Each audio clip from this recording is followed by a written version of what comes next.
All right. Grateful once again that you have stayed there. The conversation has started already in the studio. Daily Guide, gunmen raid Forex Bureau. We're told that a man killed for 600,000. The Times, election of MMDC's national referendum set for December 10. If you want to see how Accra was after the rains, grab a copy of the Times and the Daily Graphic. You find those stories. The Finder this morning says, protect, grow local manufacturing firms. The Chamber of Commerce and the Private Enterprise Federation telling government MMDAs are getting more cash. That's according to the local government and rural development ministry. Those are some of the stories we'll take a look at. My guest, three of them. Kamal Dean is a member of the NPP's team. Kamal, good morning. Oh, good morning. I hope you're doing great. I'm terrific, and I guess you're doing great as well. I'm good too. We are finishing hard. Yes, the Ramadan, a few more days. Yes, about 5 days to go, or 4. All right. As I always say, in this mood, we continue to pray for Mother Ghana, continue to pray for everyone in this country. All we have is Ghana, and of course, we have nowhere to go. Okay, remain steadfast and finish with all your strength. Thanks. And then the Member of Parliament for the Busa South constituency is a member of the NDs, Honorable Clement Park. Dr. Clement Park is here. Good morning to Soliwa. Solina. Kubasa. Well, it's always great to be here. I just returned from my constituency of Busa South, and I joined Kamaldeen in urging that at this time, Mother Ghana really needs a lot of prayers. Right. Our challenges are numerous.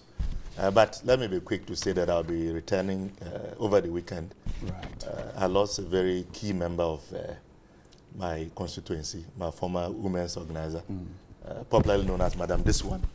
So we are going to lay her to rest on Saturday. Okay. And so I'm expecting that Fumbisi will be agog because she's a very popular, well-known figure. And we will do our best to give her a befitting send-off. All right. Our condolences too. And then he is a member of the CPP, he's the acting general secretary of the CPP. He's popularly known as Kabela, James Kwabena Bonfesia. Good morning to you. Good morning, Bright. I hope you're doing great. God has been good. Kamal didn't say that you're wearing Chrome's He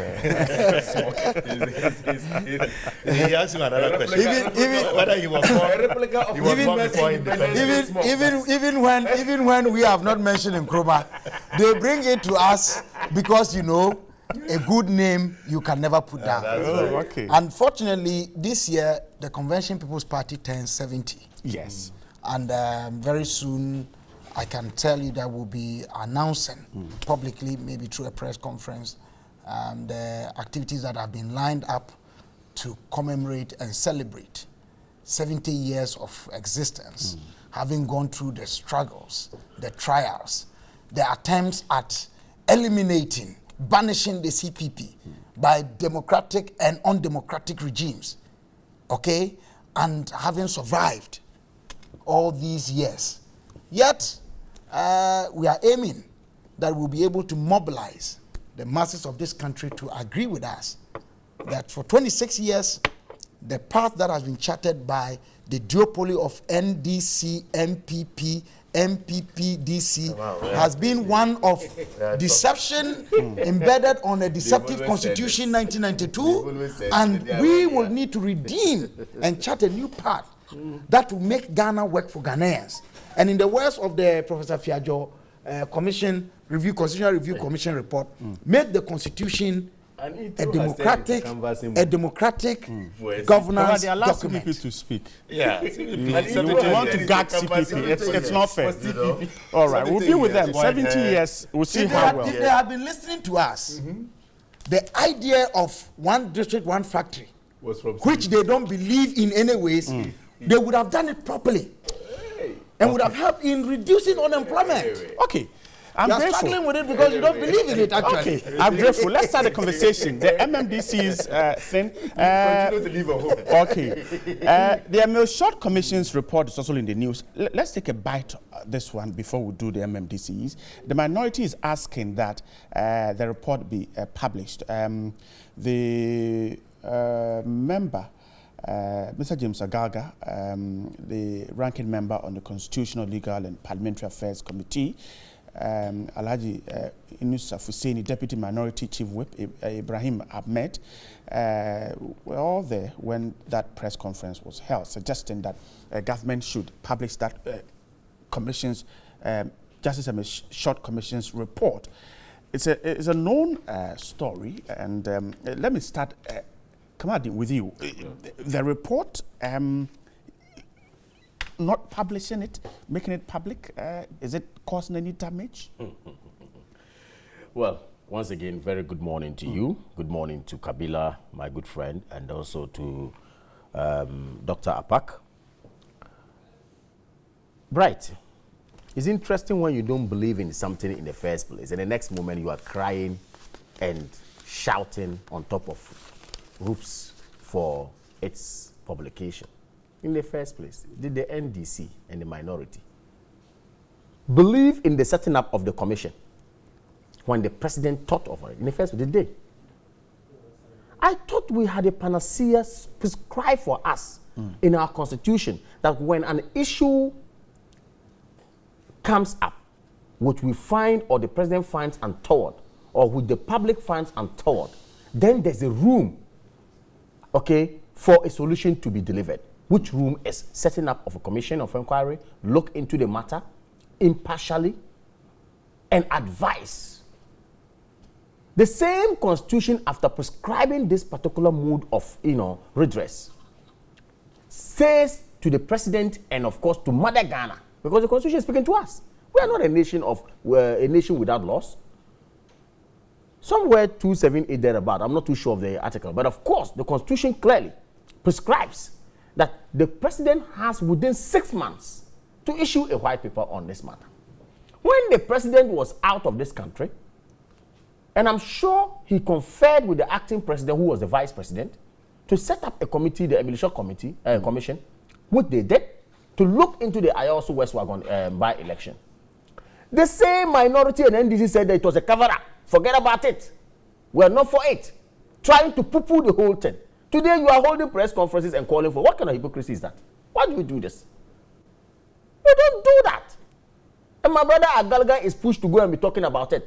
Well, all said and done, the commission had been put in place. They used 1 month or so to do their work. They had presented a report, and you saw the voluminous nature of the report when they were presented. I saw the pictures. When the president received the voluminous nature of it, you are expecting him within 1 week to issue a white paper on that.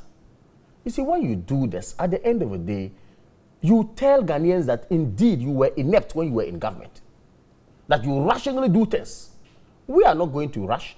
The law has prescribed a time frame for him. And the president of the Republic of Ghana has a lot in hand, as it were.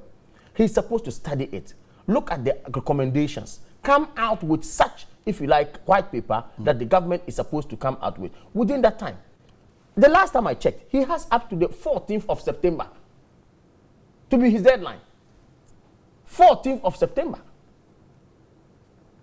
You see, and you sit there and hold press conferences and tell us that you want this and you want this, to the extent that you want to blackmail the government. Really? On this vigilantism bill. Yes, of why not? You are trying to blackmail the government. If a bill is laid before you as parliamentarians to look into, and then a problem that we have all agreed that is an issue. Your general secretary, when he was chased in Kumasi, where one person was gunned down by NDC vigilantes, known as the Hawks. What? And they are facing fire. I'm saying that your general secretary was chased. He had to run. Dr. Allow Kamaldeen. I'm saying that your general secretary, after he was chased, and the chairman, when they got back to Accra, he said, look, we all now agree that the vigilantism team must be disbanded. I listened to them on OKFM and some other radio stations. It means that we've all agreed that it's a canker. And once is that a canker, or it's a canker, we all have to find solution to it and nip it in the bud. Which the president had initiated, you refused in the first place. You said you will not even attend. Later on, you availed yourself. You see, the inconsistency is just too much. Sometimes I wonder, and I want to say that, look, the opposition, you are getting as it wrong. Randolph Churchill said it, he said, the duty of the opposition is just to oppose. I'm sure that is what they are just embarking on. They want to oppose anything. Okay. You understand? They really don't look at how formidable they are supposed to be in opposition. Okay. They just oppose anything. I'm grateful. I'll come back to you. I don't have the moral right to call for Kabila, it. let me get you in. If the ranking member of the defense committee, no, Dr. Park, is your side.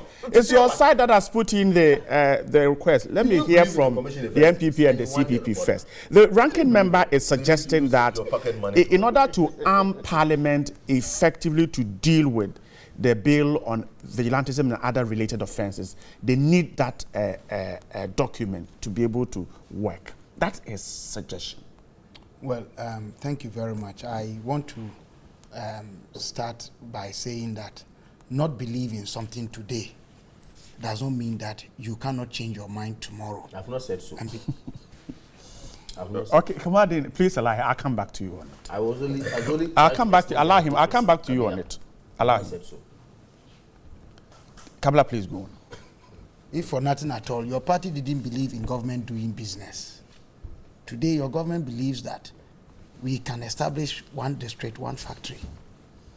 It is only human that we make amendments and, revisions as we move on. You see, the call by Agalga, if I understand it, is calling for the report, the availability of the report, right? Not the issuance of government white paper on it.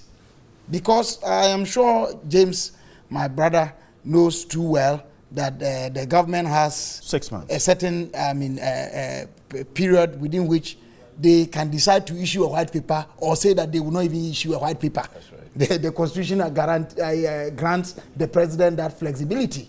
Okay, so he knows that too well. The most important thing is that the report must be available.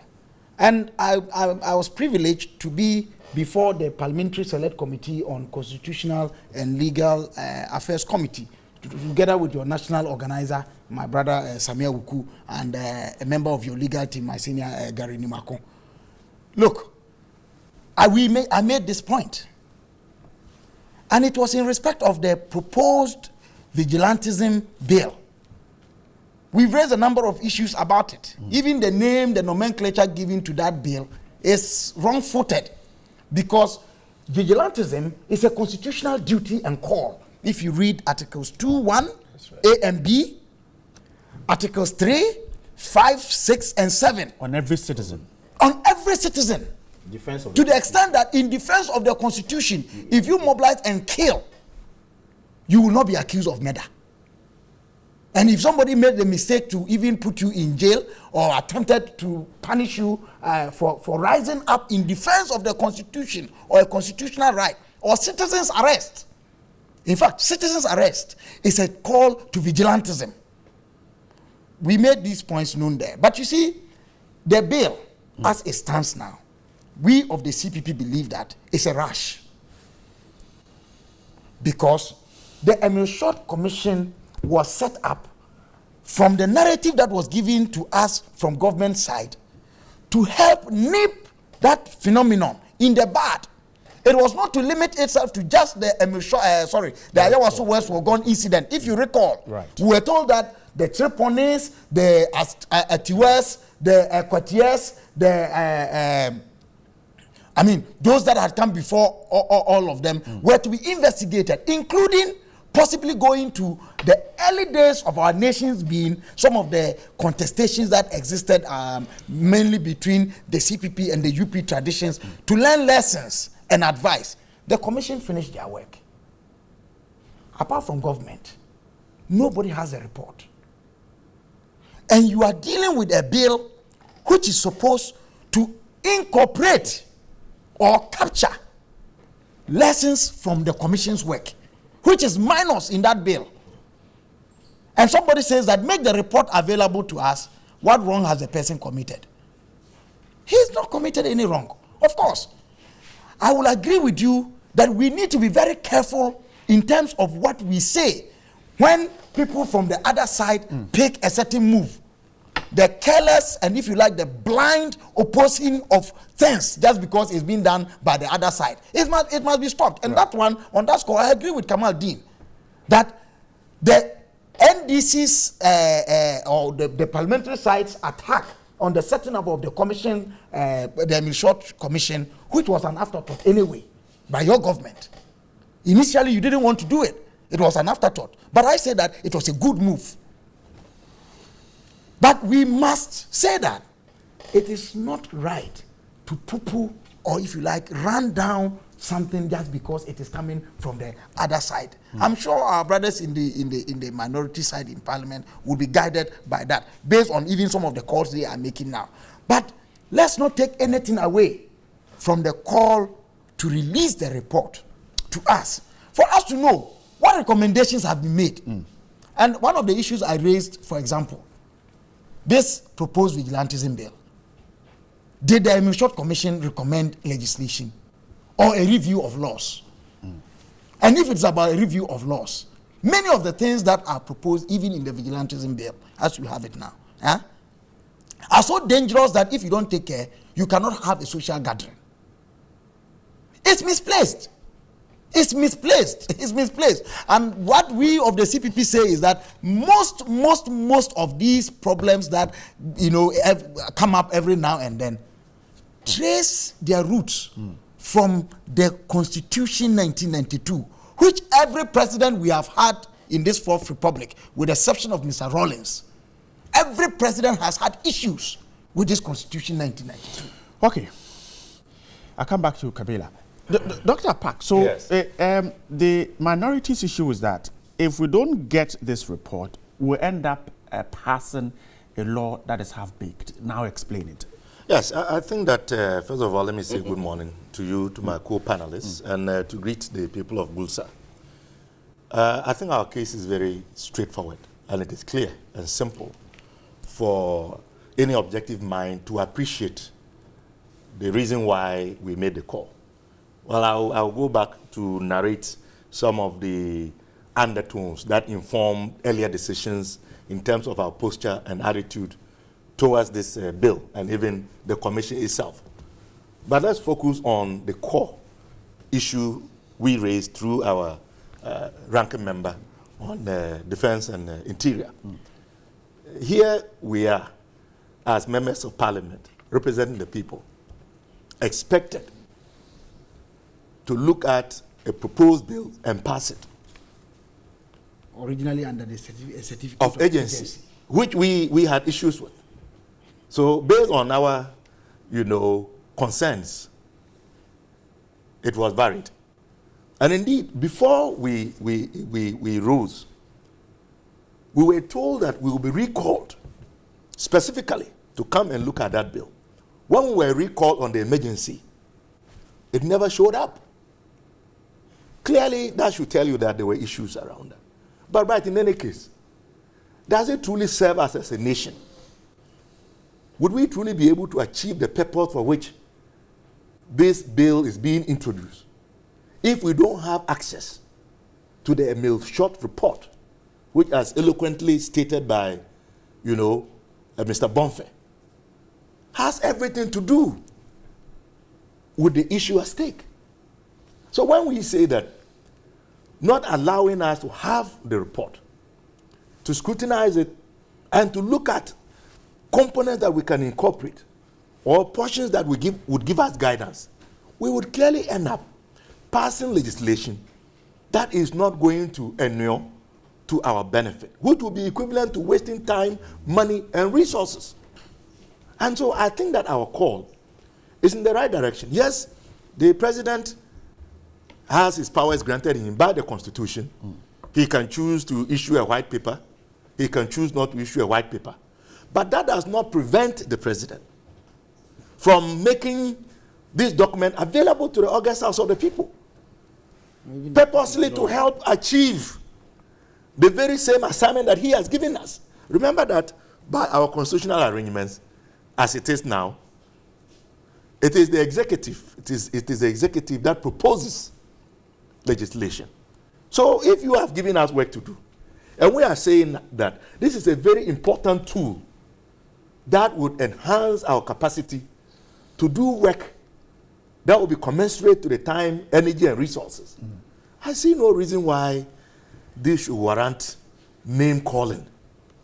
But in any case, when we come to the reason why we had reservations about fully participating in the short commission, it was clear. Remember that one of our own colleagues, a member of parliament, was assaulted during that shameful display of the use of state power and resources against citizens.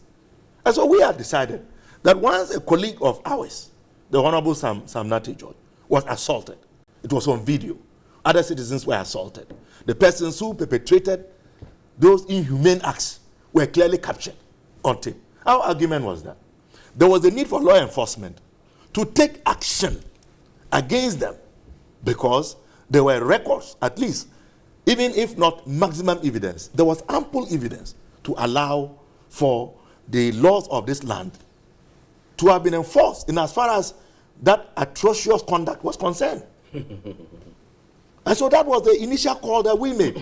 But would that was not responded to. Would you want to react to the fact that, for instance, Kabila suggests that this poo-pooing of things just because that is a general comment. The other side. That is a general comment. Is that not what the NDC did? That is a general comment, and I would say that this is not going to be the last time it is going to happen. People come to issues. And is it right? People come to issues with perceptions, I'll come to with opinions, Right, and it is all predicated. There's a It is all predicated on context.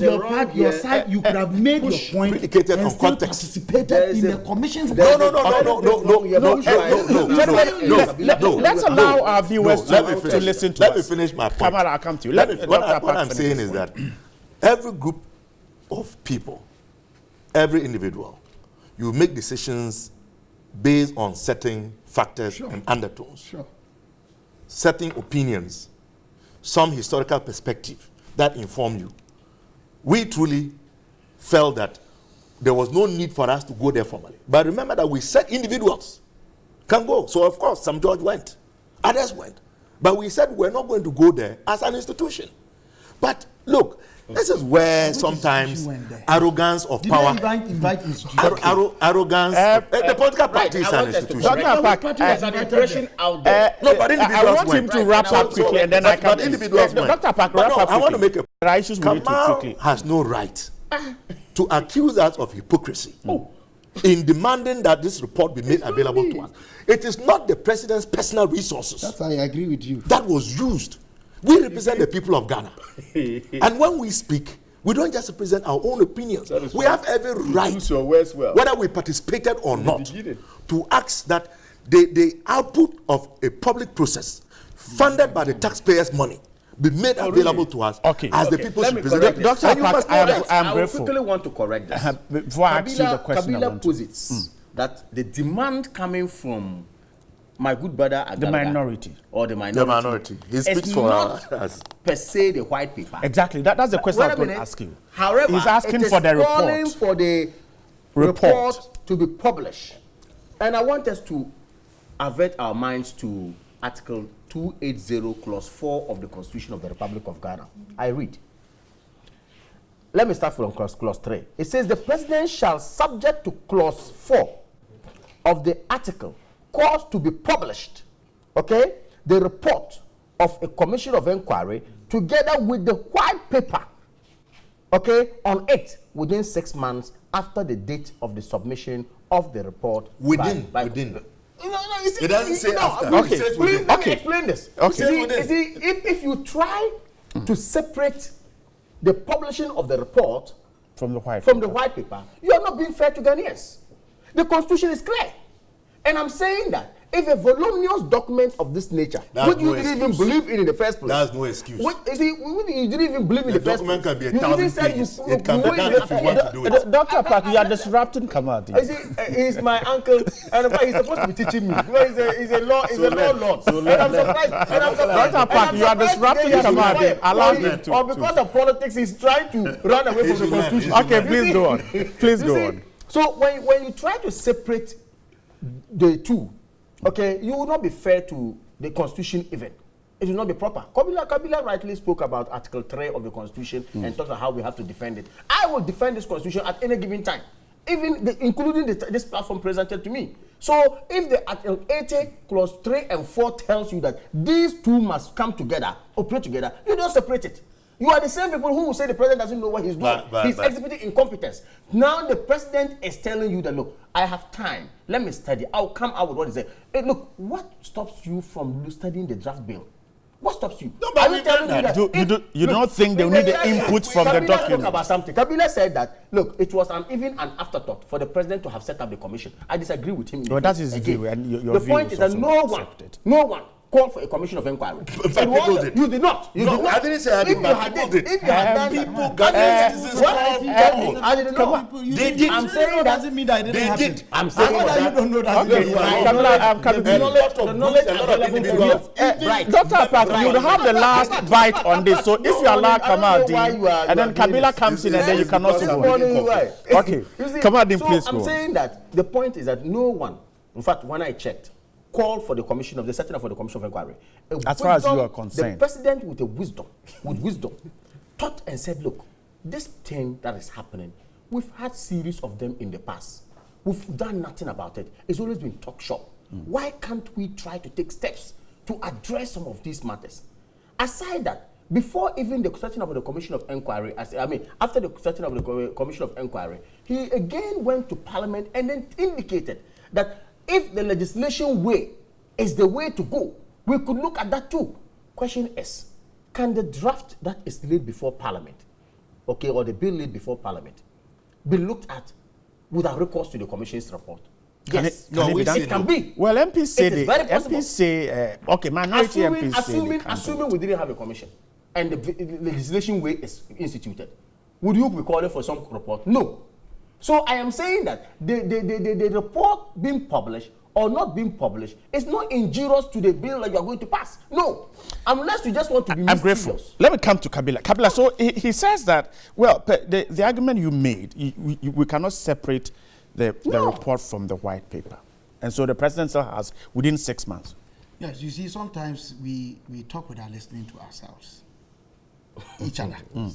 Okay, I am ready to make the concession that the constitutional provision on these commissions of inquiry, such as the Emil Short's work, yes, guarantees and grants the president, and I think I made that point, to a period within which to make it available, or say that they would not issue a white paper on it. And I think from the provision he read, the white paper comes with the publication of the report itself, or say that, well, we will not issue a white paper, so the report should go. That's what it means. That if they will not issue a white paper, it means that the report should be made available. Like that. I'm ready to make that concession, but it does not take away from somebody making that call. I've not said so. He says that MPs can deal with the bill without. No, but I'm coming to that. I'm saying that. So somebody calling for the report does not take away from the person. Because at the end of the day, the president is within a certain period, as you read, to make it available without a white paper, or to make it available with a white paper. And I'm ready that, look, we don't need to circumvent or rush the process if the president says that we are taking our time to study the report and then say what we have. I'm ready to make that concession. But don't take away from Agaga from asking for that report. Now, the question of the bill versus the report. You see, you don't invite us into the realms of absurdities. Absurdities in the sense of asking us to debate what does not exist. What we know now is that a commission was set up. There was a reason. I'm sorry I didn't bring that. If you read the instrument establishing that commission, you would appreciate that they were to do a thorough job. And when the commission sat, there were proceedings that we all followed. We all saw what went on there and some of the things that were said by the commissioners. At the end of the day, you cannot isolate the work of the commission from what this bill is seeking to do. Is it morally? It's not moral. I'm talking about legally. No, not subjectively. Morally. Come on, when you were talking, come on, and they two geared at achieving the same result. You see, Bright. They are not. Bright. We can pretend all we want in this country, and we pretend a lot, because our constitutional, the legal architecture guiding the governance of this country is a pretentious document. Look, you set up the commission. The narrative that came from government was that we have had enough of these violent related with by-elections. We must stop it. The commission's work is going to help us find solutions to them. Is that not what the narrative was? The commission has finished, they finished with their work. Having finished with their work, we are not aware of the recommendations they made, except government. You see, right. Oh. Kamaldi, you interrupt again. Kamala, please. I thought you were done. As to whether their report recommends a legislation or not, we don't know. As to whether their report recommends enforcement of existing laws or review of existing laws, we don't know. As to whether their recommendation includes certain, if you like, novel ways of improvising other means to complement already existing structures or means of dealing with wrong in our society, we do not know. And somebody says that this bill is a rush, and I'm saying so. Take your time. Let us. You see, you are dealing with one fundamental problem, and you want to take different steps. And those different steps are supposed to complement each other. Are you supposed to deal with them independently? Complementary efforts are not dealt with independently. In fact, they are interdependent. Okay. That is why they are complementary. Right. And we must get that right. So, I mean, saying that, look, let me tell you something. The Committee on Legal and Constitutional Affairs in Parliament, the first date they invited us to appear for a meeting with them, the political parties. When we got there, my own senior Ben Abdallah, I called him and he said they had called off the meeting. A police commissioner, I've forgotten his name, came representing the police administration. They called it off. You know the reason? The reason was simple, that they needed to allow time and the commission's work and their recommendations to be incorporated into the bill. And that's part of it. That is why even the certificate of agency under which the bill went, the certificate of agency under which the bill went has been varied. Yes. Yeah. Okay. Are you not addressing your mind to that? I'm grateful. Let me get the Dr. Park to wrap up. No, you don't get to speak. Come on, you don't have a second attempt. You represent the government of the day, but you don't own the show. I haven't spoken yet. Come on, But just give me a second. It won't work. But allow Dr. I'm not going to see my time to him. Allow Dr. Park to wrap up for me. Allow Dr. Park to wrap up on this one for me. I think that, I'll give it a Bob Fair has summarized it well. It truly makes no sense. We are not going to get the value of working on a bill without having access to what we all agree now is a source document.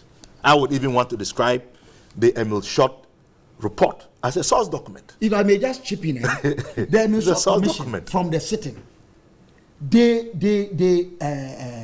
reject the usage of the word describing these people as vigilantes, these criminals, yes, hooligans, as vigilantes. And in fact, even I also agree with you. Militia. If you look at the definition of vigilantism, it is not negative. We have perverted it, and it is right that we look at it. But just to set the record straight, Occupy Ghana, the aftermath of Ayawaso West Wagon violence, called for the president to set up a judicial commission to look into this matter. In fact, the former National Security Coordinator, Kofi Totobi Kwache, also wrote an open letter calling on the president to institute a public investigation into the matter. So to say that nobody made a call, please. Let's be fair to the facts. This commission I am grateful. Come on, I'm giving you the chance to do a third one, but brief about it so that we'll go to NMDC. We choose to say things our way or the way we feel like, But you see, when you are factual and you are speaking with facts in terms of what the law says, you are fearless. We have a member of parliament sitting here. With regards to Article 106, how a bill is passed in Parliament, I have read its entirety, and there is nowhere that it tells you that, look, if a commission of inquiry was set up for a particular purpose, and a bill is set up with a commonality of that purpose, of course, you should wait for the Commission of Inquiry report to but we didn't say that. No, that's the impression we're creating. Let me ask you. But this is commonsensical. Let me ask you. So because we have laws, we shouldn't use our brains. Dr. Park, please allow Kamadi. Dr. Park, please allow Kamadi. Kamadi, please let me come in. Yes. The law says so. I interjected Kamadi, to tell please my let me brother come in. Kabila. Kamadi, please let me come in. Yes. The law says so. But since the two seem to arrive at the same point, would it not be right that if you we listen wait for to one? me, I'm saying that subjectively, nothing stops Parliament from passing, looking at the bill, which has been properly given to the committee to look at it for whatever advice to be given. Then, of course, parliamentary procedure be followed. That's why we have a member of parliament here. No. If I was saying that getting it wrong. objectively, you can make the argument, or morally, you can make the argument. Okay. But as to whether or not the publishing of the report, the law requires you understand, or the law requires that one is a non-starter. Right. So Okay. please, we might not move on. Gentlemen, He has referred to me. moved on. He has referred to me. I must state this. I have moved on. The content of our statement said that we will end up passing a half-baked. list. We didn't say half-baked here means what? yes.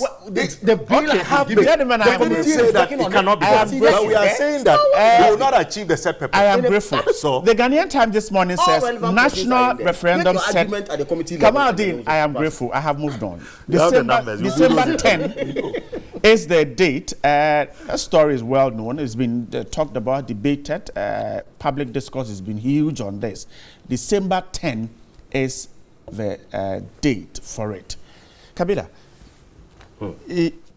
we have finally arrived in heaven with local development with this. Well, I think this is something that my auntie Ajia Alima and her able deputies are very serious about it. They've held fora with various stakeholders to pick views on that. I think largely we agree on most of the things.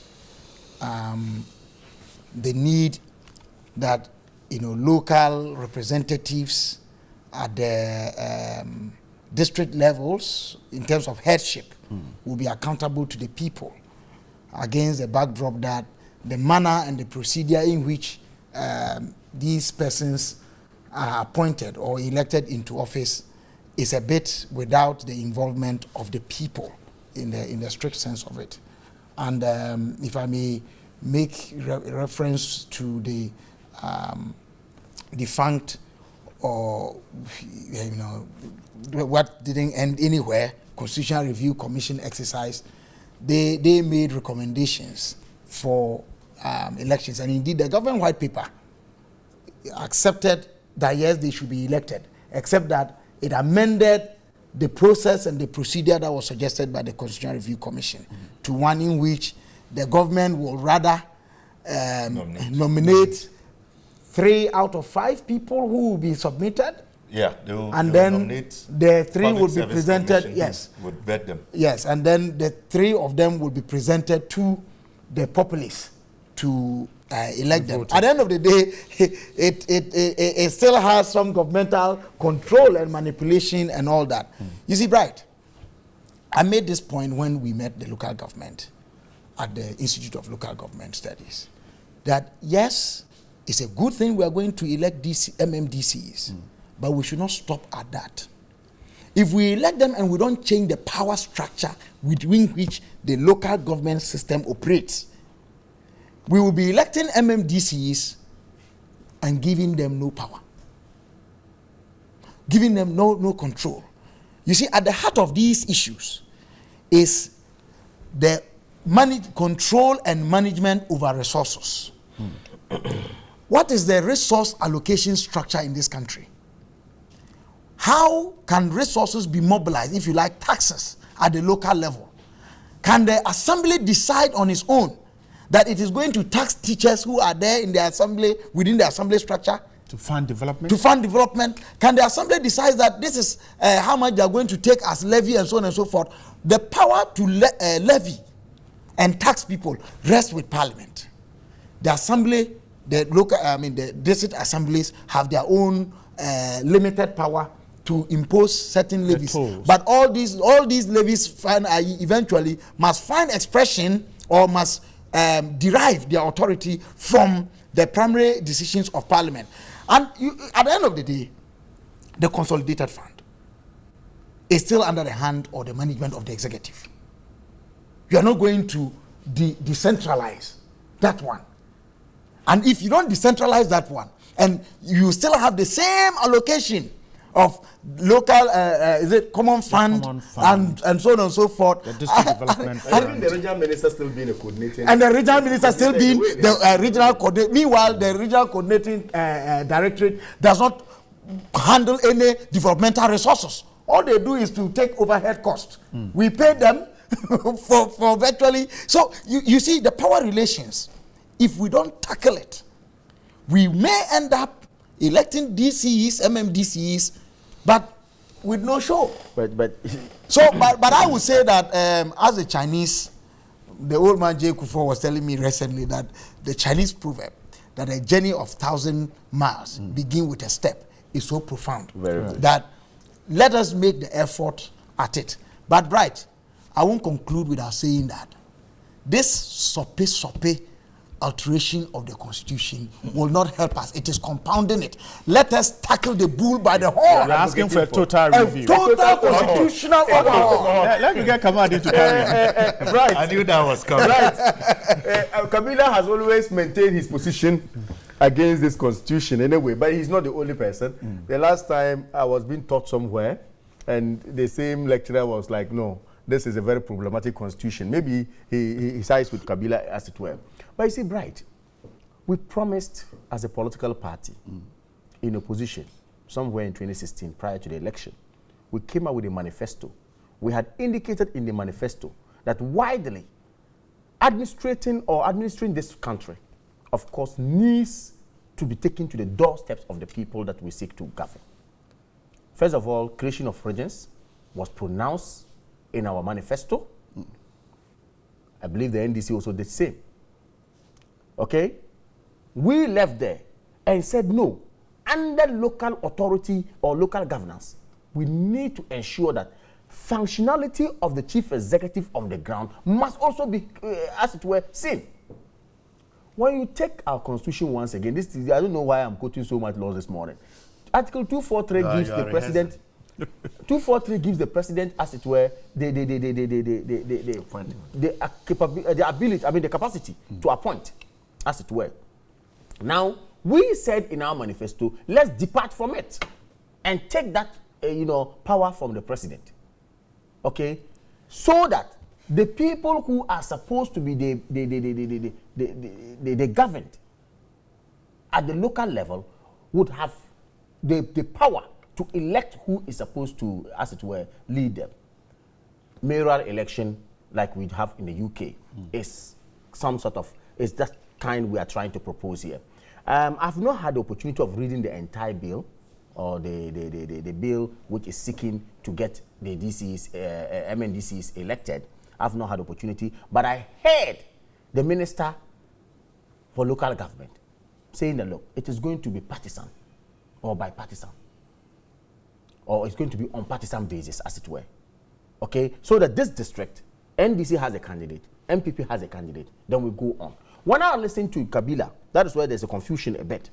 I heard again some time ago that there will be some 5 appointments, pruned to 3 somewhere. No, that was the previous. Very good. So we have departed from it. Yes, excellent. We had proposed that. So we've departed from it. Yeah, we have. But this one, gradual approach. I'm happy for the correction. For the sake of so it means that not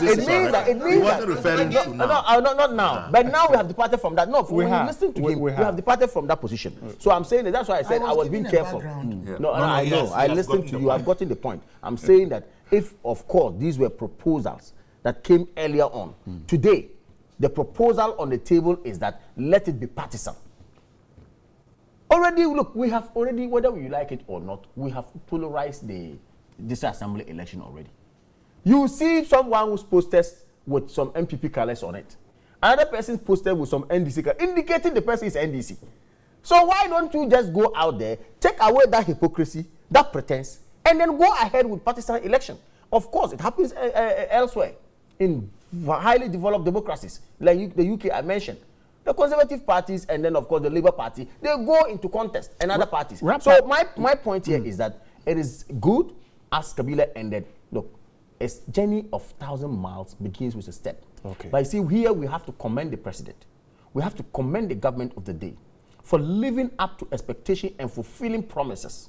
You don't just talk to people. You don't write manifestos and come and tell them why you cannot, give good reasons why you cannot do this. But if you look at the our flagship policy, implemented free SHS. We left there the regions we have created. Well. We left there district assembly election. We are making efforts to make sure it works. We left there allowances we've restored. We left a whole lot. Okay. And now, right to information bill, we have gotten parliament passing it. This is a government that is good and a government that is actually up there for good governance to be seen. I am grateful. I see the smile on Dr. Park's face. To catalog the failed promises as well. No, you are not. One village, one dam. No, you are not. One district, one factory. We're talking about election of MDC. Well, he is cataloging all kinds of issues. In any case, well, let's face it.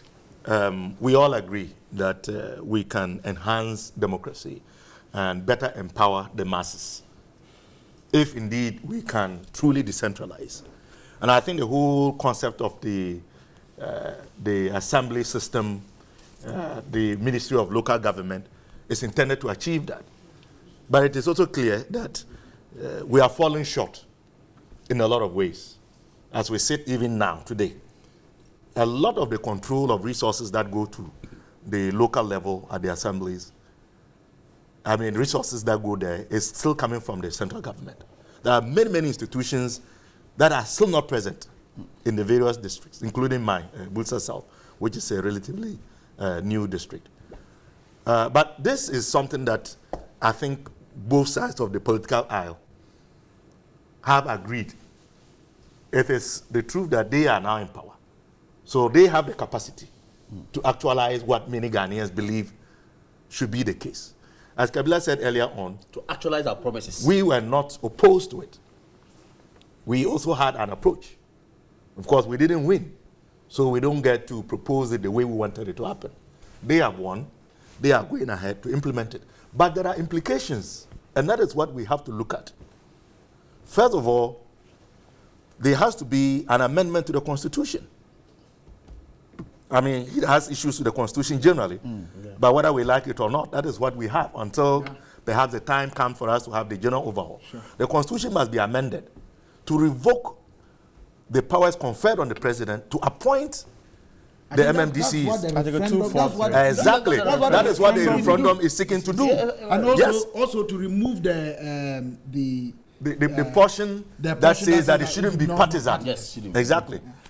But even in addition to that, there has to be certain key things that need to be done in terms of the legislation that has been brought to Parliament to ensure that when this is done, we get the maximum benefit from it.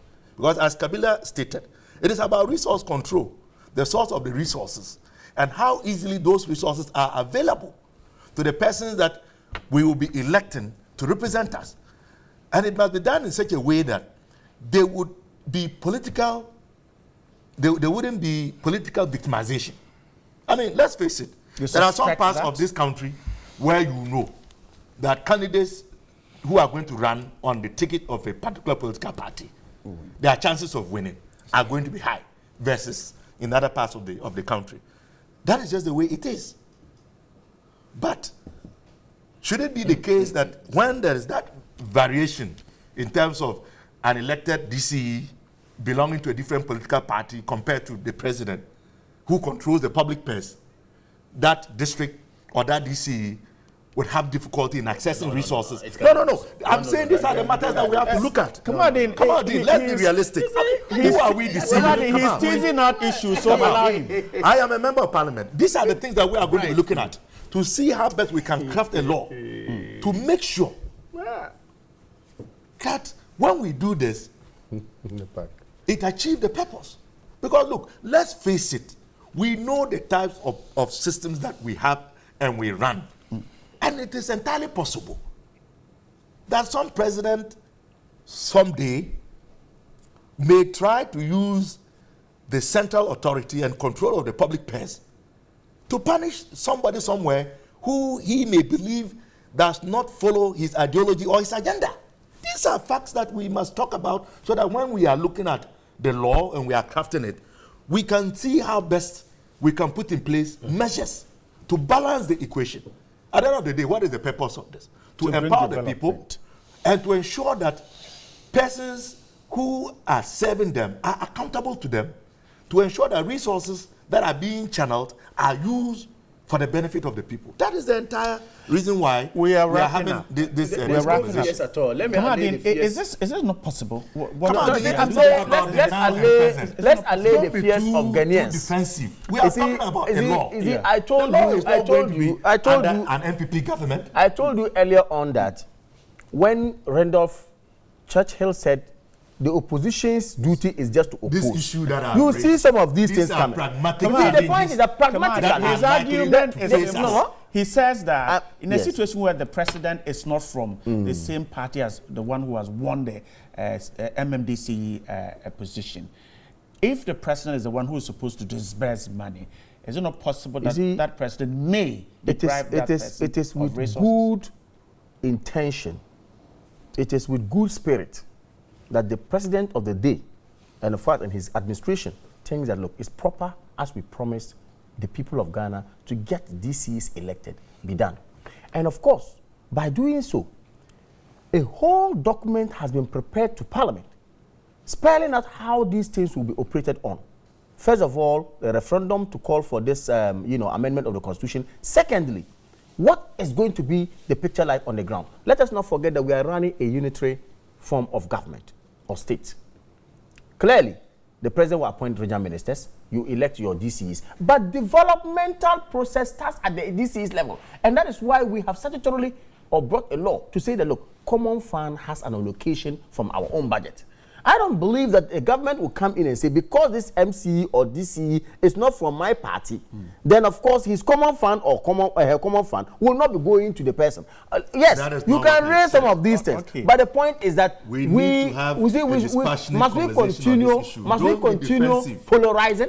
Yes, no, we will not polarize the state at a point. Okay. We need to develop Kabila the chance to what we have. Anyway, you don't have to be defensive. I'm not being defensive. You have been pessimistic on this matter. You see, sometimes, I will repeat this point. We just need to listen to each other. In this country,